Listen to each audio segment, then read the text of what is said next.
2026 June মাস, এই June মাস থেকে বৃহস্পতি গ্রহ পাওয়ারফুল অবস্থানে আসছে, পজিটিভ অবস্থানে আসছে, অর্থাৎ বৃহস্পতি গ্রহের গুণগত মান আরও বৃদ্ধি হচ্ছে, যার ফলে আমরা মেষ রাশি থেকে মীন রাশি পর্যন্ত যে 12টা রাশি, প্রত্যেকেই আপনারা কোনো কোনো ক্ষেত্রে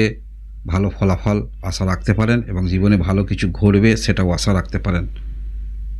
তবে এই যে 12টি রাশির মধ্যে প্রত্যেকেই লাভবান হবেন, তবে মূলত যে কয়েকটা রাশি আপনারা বেশি লাভবান হতে পারেন, অর্থাৎ এমন কোনো ঘটনা ঘটতে পারে যেটা আপনার সারা জীবনের মতো মনে থাকে, এরকম কোনো ঘটনার তারিখ সেটা ঘটতে পারে। সেগুলো কোন কোন রাশি আমার দিক থেকে আমি যেটা পছন্দ করেছি বা যেটা আমার দিক থেকে বিচার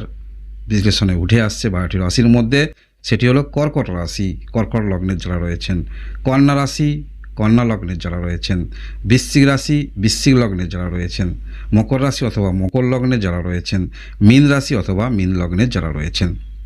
এই যে 12টি রাশির মধ্যে আপনার কি রাশি অথবা লগ্ন, অবশ্যই ভিডিও কমেন্টে জানাবেন। এই যে বৃহস্পতি গ্রহ পাওয়ারফুল অবস্থানে আসছে, কিছু না কিছু ভালো ফলাফল আপনাদের জীবনে আসছে, আপনি ধরে নিয়ে চলতে পারেন।